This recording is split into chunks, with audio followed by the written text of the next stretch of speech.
171. That's what we're going to talk about. I just ambushed Kevin with the start button. You hold everybody down. Because look, man, it's 1:45. I got things to do, i.e., go back home, sleep for 3 hours, get in the car, and drive to Philly. Yeah.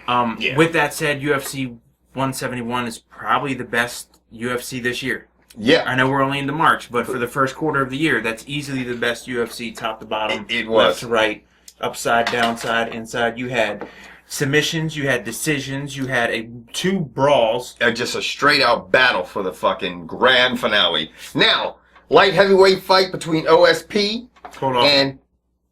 Hold off the choke I ain't never saw. Yeah. How'd he do it? Carefully.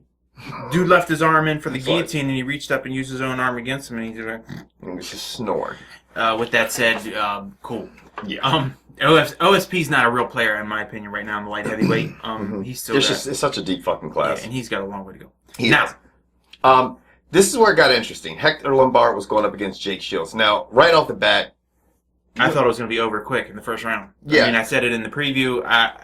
If this fight would have gone 5 rounds, Jake Shields would have tapped that guy. Jake Shields would have definitely tapped him. And the problem is that Hector Lombard, he's so thickly muscled and he fucking loses steam. And he can slam you down with this fucking judo and shit. But he doesn't do anything. Yeah. Once he has you on the ground, he's not really that effective. And his striking output drops off significantly from the first, I'd say, 2 minutes to the rest of the fight. It does. It just drops. And the thing that George and I were saying, it's like, you know what? Jake Fields is a tough son of a bitch. Jake Fields? Jake Shields. Did I say Fields? Is that Mrs. Fields' son? Yeah. That bitch can make some cookies. And so can he. And he can do MMA too. I'm hit you with a cookie grip. I want to know what he's got to have a head of cement, because the shots he took from Hector Lombard to still be standing. Yeah, he did. I mean, and he did the same thing with Dan Henderson. He did, and ended up beating Dan Henderson. So he is. I had a lot of respect for Jake Shields. Jake Shields will have a job. Or Jake Fields, who makes cookies and puts people in cookie chokes. Now on to your boy. Miles Jury defeated Diego Sanchez.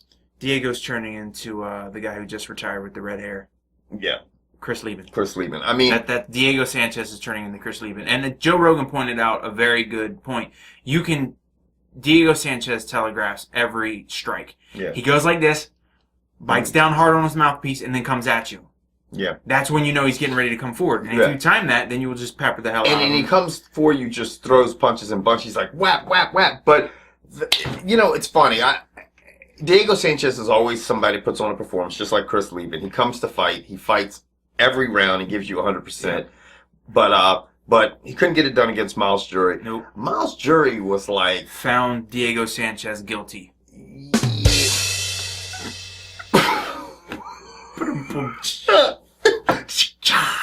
Here all day. Okay. Had to slide that in there. It was bad. That was bad. It was really... But you had to even giggle at how terrible it was. Yeah, because I knew it was bad. There'll be some motherfucker out there laughing. And if you did laugh at that weak-ass shit he just threw out there, fuck you. But Miles Jury wasn't... I mean, even though he said... I think the jury was out. That he was a little bit cocky after his victory. You know what? But at least he was honest. Yeah, he was honest. And he said he was honest. And he says, look, I'm not trying to be cocky. But I don't think funny. I don't think he had any other way to say it. He's like, I beat him pretty easily. And he did. Yeah, I'm not arguing with his assessment of the fight. I'm really not. At no point did I think Diego had a win. Yeah. Or even come close to winning that. Now, this card... like we said, was just great. UFC 171 was a good fucking card. Now, it got really fucking good, huh? And then there were 2 decisions, right? You need a diehard, motherfucker. Your battery won't start. Do you see the time? Do you see the time? Huh? What time did you get up today? Huh? What time did you get up today? Oh, Kevin? Yeah. Kevin got up at 6. Okay, I was up at 5:15. Why? Because so you beat me by 45 minutes and now you're cool. Because the wife rolls over and goes, I'm hungry. I'm like, So next thing I know is I'm sitting at an all-you-can-eat diner with folks like you talking about, this was the great, Was it the Waffle House? No, it was a diner. They were talking about... A black diner? Can I say the N-word? Can you say... What? Look, here's what happened. Ninja. I'll use that. My wife and I are sitting at a diner at 5:30 in the morning in the middle of Philly. This is seriously the conversation. There's a lot of ninjas. Yeah, this is the conversation that's going on right behind me. Yo, dog, why they call that shit French toast? The French ain't make it. You know the slaves made it. Come on, man. What they gonna call it? Ninja toast? Swear to God, that's what I heard this morning. He said Well, he said your word. Yeah, I know what he said. Right. I know what he said. He called it ninja Can't toast. call it ninja toast, dog. Slaves made it. So they called it French. He might be on to something. No, he's not. I looked up the history. Yeah, what happened? no. Why is it called French toast? Because it was old and it was like mold, like on the Old verge. mold? No, it's on the verge of getting moldy and stale, and they dipped it in egg batter and milk. And the word to save it was translated to French or some happy horse shit like That's that. good. Anyway, sorry. But no, the decisions, I was trying to get to this. Okay. The two decisions in the middle, they weren't like sloppy, like lay and pray decisions. No, they weren't. Like, Jake Shields almost tapped out Hector Lombard at the end. I think if the fight was 30 more seconds, he would have tapped him. Right. Jury just dominated from beginning to end. So even the decisions weren't boring. They weren't boring. They had a lot of fighting in it. Yeah, they weren't GSP type decisions. No. Now, Just saying. moving on to the welterweight fight between Tyron Woodley and Carlos Condit. I'm going to tell you what. It ended, unfortunately, because Condit got hurt with the TKO due to knee injury. But, just like the fucking Weidman-Silva fight, you got to give credit to the fighter, man. I mean, Tyron Woodley is much improved. His stand-up game is good. And he was giving up, what? He was giving up 5 inches. And a couple inches in reach, too. He was standing the inside. He definitely rocked Condit a couple times. He was winning the fight. I mean, he definitely was winning. Condit's another brick-headed cat, man. Mm-hmm. I mean, he was taking some shit. I'm impressed with Woodley lately because, I did not think that he could beat Carlos Condit. And I truly think if the fight went on, I think he would have beat him anyway. I mean, it was only 3 rounds, and he had won the first round, and he was winning the second round. So he's much improved, man. I mean, he's strong as shit, and he's coming out 100% aggressive. Yeah, I mean, just aggressive as all hell. Yeah. Now, after the fight, Tyron Woodley won on a takedown. Can you get it right, man? I'm looking at Maybe all you these should names. just say Jimi Hendrix. Him Play the too. guitar. Tyron landed a takedown, and you could see on Carlos Condit's face something did not go right. They stood it back up. He throws a left kick, an inside leg kick to Condit's lead leg, which it was his left, but it was his right that he ended up blowing out. Yeah, because when that lead leg was like out, he tried to plant the right leg, and it just boop. You saw the ACL go. His leg did the Harlem Shake, so it's a wrap. Now, after the fight, Tyron Woodley decided that his next fight should be for a title fight. Now, but George doesn't, because let me clue you guys in. George doesn't think it should be like that because if you guys don't know this about George, and I do, he secretly does the UFC scheduling. He does. I swear to fucking God. He does. Tell the truth, George. Let him in on it, man. Tell him Dana's going to call you tonight and say you should fight. Here's the thing. Tell him. When you're the number 12 fighter, and yeah, you beat the number... And yes, you just did beat the number 2. Let's go get some French toast. And I will give you that, Carlos. Some people have McDonald as number 2. Some people have Condit as number 2. UFC has Condit as number 2. Don't got French toast. Come on, man, get it right. In my opinion, I'd rather see a rematch of the final and then let Tyron fight a McDonald or an Ellenberger or someone else. Hector Lombard. I think that'd be a fun fight.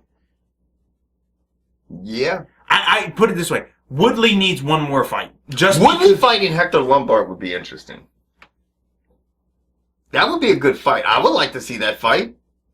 Yeah, I don't want to see him fight McDonald because McDonald hasn't done much lately. No, and he's a boring ass fighter. He's boring as shit. He's got the big. The reason I'd like to see Woodley fight him is because I think Woodley could knock him out. That's why I'd like to see McDonald versus Woodley. Yeah, and that wouldn't be too good if that happened for McDonald. And the reason or his farm. Why we think at least I think Woodley needs another fight. No, it was just bad. I'm not. Just trying to make you feel better because it was bad. The jury's out on that one. Right. It was terrible. No, they guilty of bad joke. Okay. But see, anyway, another one. The reason I think Woodley needs another fight is because Hendricks and Lawler need to have another fight. Yeah, and by another fight, I mean like 2 hours in the back. Like, let's do it again. That was an amazing fight. And you know what? The thing I like about both these guys is, and we'll move on to that fight. That was for the welterweight championship. Is that they both come to fight. They both are gracious. They both give each other credit where credit's due. You know, I mean, Hendricks had great things to say about Lawler after the fight, and Lawler had great things to say about Hendricks. Lawler really let that fight go because Hendricks had won the first 2 rounds slightly. I mean, he won, but the 3rd and 4th round, in my opinion, were pretty much dominated by Lawler. But you knew going into the 5th round, it was 2-2. It was very flat out. And some people might have said Hendricks could have possibly pulled off that 4th round, but I think we knew that Lawler had won the 4th round. Right. And another thing I like at the end of the fight, Lawler had no excuses. No. Lawler easily could have said I got gassed because he was gassed in the 5th round. Lawler hit a brick wall and just you could see it. All the wind went out of his sails. He didn't have much left, but he stayed in there, fought his ass off, and they put on a great show. And Hendricks, like Hendricks said, will be fighting again, and I hope so. Let's see, we're in March, April, May, June, July. The July 4th would work. Yeah. July 4th weekend. I would love to see it. It would be a great fight. You know, it's funny because when he announced Hendricks was just so fucking excited. And George's like, why is he so excited? I'm like going, in Johny Hendricks' mind, he's probably thinking, you know what? I've already been screwed once. I've been screwed once with GSP. Second, he's thinking, okay, I teed off on this fucking guy and won the 1st and 2nd round, probably slightly. But the 3rd and 4th round, I was really hurt. I was really getting my ass kicked. And then I won the 5th round. But in his mind, you're hitting somebody and they're smiling at you and you've knocked people out for the last 2 years and this guy's just smiling at you and coming forward and hurting you. It gets in your head like, maybe I didn't win this fucking fight. But you know, you gotta give it to Johny Hendricks. That's a bad mother. Shut your mouth.